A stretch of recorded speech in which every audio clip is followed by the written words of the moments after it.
Hey, MCE crew. Today we're going to talk about how you can benefit from the $1.2 trillion spending package that these guys in Washington are putting together for infrastructure. How can you get you a piece of that pie? We're going to talk about it today. Go ahead, please like this video. Subscribe if you haven't already. I appreciate everybody who has subscribed and everybody who is helping build this community and build this platform. People in the comments are saying, hey, you know what? You should do this. You should do that. This is the way we can grow this channel. I so appreciate that. And we're going to do something to express that appreciation a little bit more robustly in a subsequent video.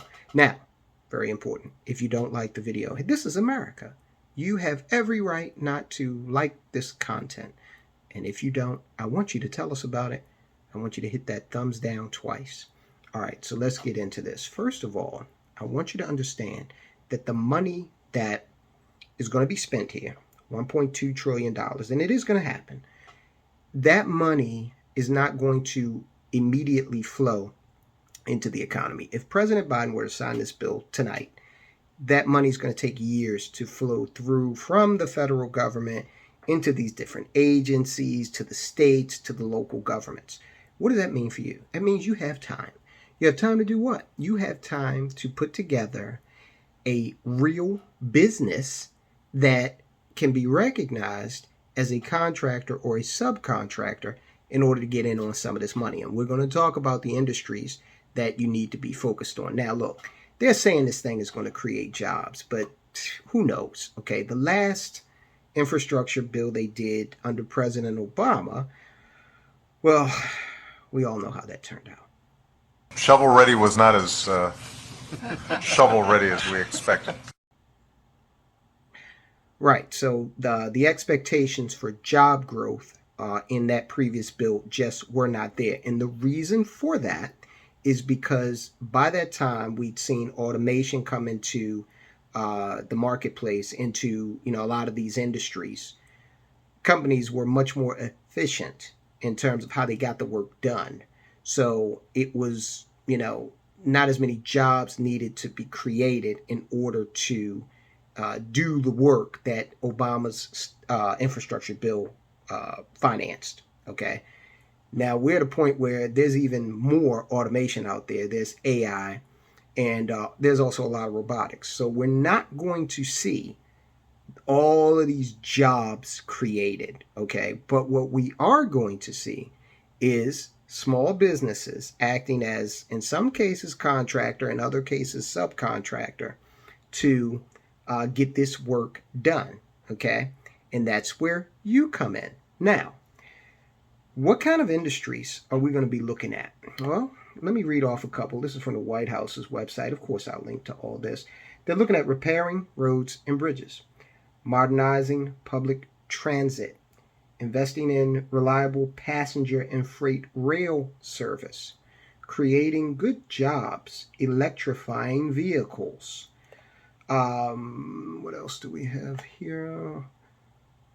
Improving ports, waterways, and airports. Investing resources widely to deliver infrastructure projects that produce real results. All right, so now that's starting to get political.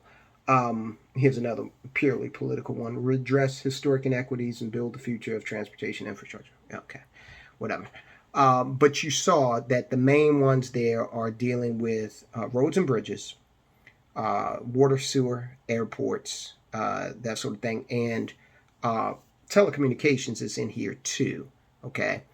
Telecommunications, what they want to do there is they want to build out broadband into the more rural areas where it's not necessarily serviced by high-speed internet right now. So they want to actually give the multi-billion-dollar telecom companies, they want to give them billions of dollars in grants in order for them to be able to do this work. Now, look, let me stop right here and say, I meant to say this in the beginning. Look, I'm not debating whether or not this bill is too expensive or warranted, or, its impact on the debt deficit, inflation, or taxes. I will talk about that, and I have talked about that. But right now, I'm looking at the situation as it exists. These guys are going to do this, okay? They want it done. They're not listening to we the people on much of anything, so they're definitely not going to listen to us in terms of if we have some reservations about spending even more money as a country. What we're doing here is saying, look, this is a done deal. How do you make some money out of it? Okay, so I just wanted to set that level. So, okay, when it comes to roads and bridges, how would that look in terms of you benefiting directly from it? Well, for starters, consider what needs to be done. We've got asphalt that needs to be torn up and taken away. We've got asphalt that needs and materials that need to be brought on site. So we're dealing with people who own dump trucks and tractor trailers, flatbeds in particular, any heavy machine rental businesses, things like that. These are the types of businesses that are going to, small businesses that are going to be able to directly benefit from this infrastructure bill. Now, my brother does dump truck driving all day. He's at construction sites, taking material away, bringing material to the site so that these different paving jobs can be done. Now, look, when we drive around, it's hard on the roads, okay? I know it seems like some roads are always under construction, and you know what? That can be frustrating. But if you own a dump truck or tractor trailer or a contracting company that lays asphalt, that could be extremely lucrative. All right. So if you now here's the meat and potatoes of this. If you know how to do that work, if you have access to that equipment, if you want to get into that business, what you need to do or want to get into any of the businesses that are involved in this infrastructure bill, what you need to do is you need to develop a business, an actual business entity. Now, in order to do that, you need to consult with some experts, attorneys, accountants, because when you open a business, especially one that's, dealing with motor-driven vehicles, dangerous materials, there's some liability there. So you need to understand how to incorporate properly. You need to have the proper insurances. You need to be able to do the things with your state that have you in what's called good standing. Now, here in Maryland, if you're not in good standing, this is basically a fee, $300 fee you got to pay every year to remain in good standing. They put you on their state website, and you can see the standing of any business incorporated in the state. And if you're not in good standing, then you could have difficulty obtaining bank accounts, loans, contracts, okay, with the government or with private companies.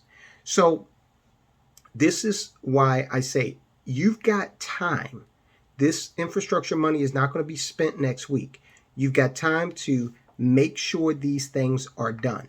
I have a friend who does telecommunications work. He actually lays broadband infrastructure as a subcontractor for the major telecom companies.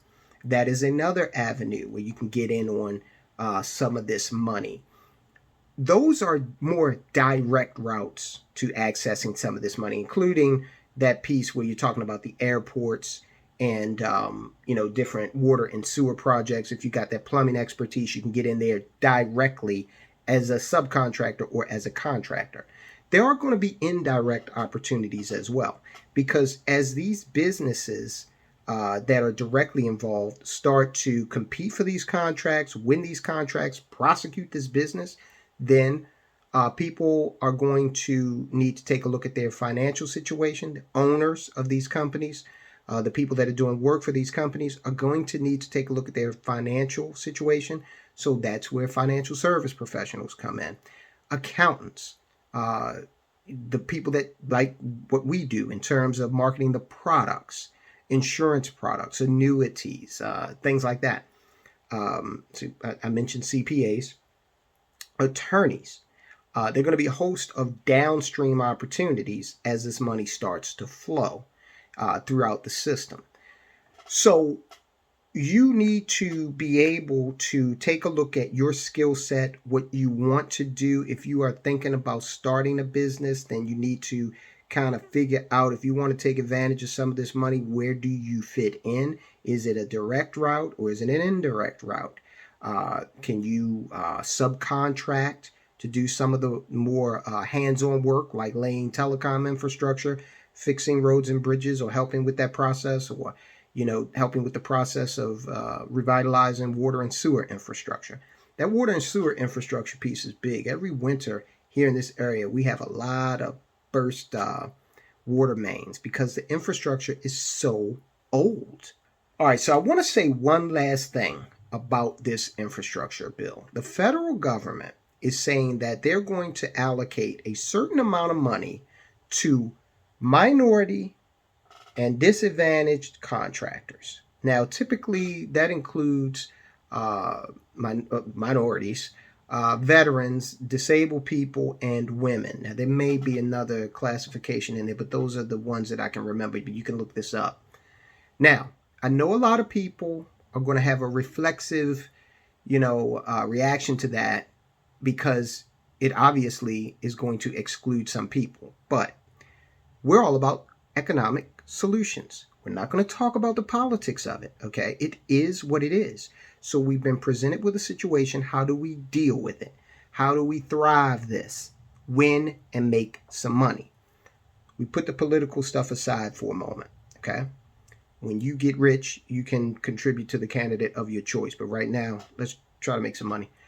So if you're in a situation where you do not qualify as one of these groups, then you want to abide by the rules and laws and go out there and potentially partner with someone who does meet the criteria. And then you all can come together in terms of your funding, your experience, your expertise, your network, and build something that can now compete for all of this business and all of these jobs within this infrastructure bill, and still meet the legal criteria that the government has said they want to see for a portion of this money. You want access to all of the money, not just a portion. You want access to all of it. So let's say, for instance, you're a white male and you are not considered a disadvantaged person. Okay, well, maybe it's time for you to talk with your colleagues and see if there's anyone among that group who is willing to partner with you in order to pool your expertise, experience, and money in order to build a business that can service the government in this endeavor. And it's a possibility that partner is a woman, a veteran, maybe someone of African American descent. You get the picture. So we want to abide by the rules, but the rules are there for us to use. Okay, as long as we don't break any laws, as long as we use the law and the rules in our favor, why not profit together? Okay, so that is my advice for now on this subject. We will be looking deeper and deeper into this bill to ferret out opportunities as it gets closer and closer to the president's desk. And when we find out more about it, we will bring it to you and we'll talk about how to profit from it, guys. All right, I will talk to you soon.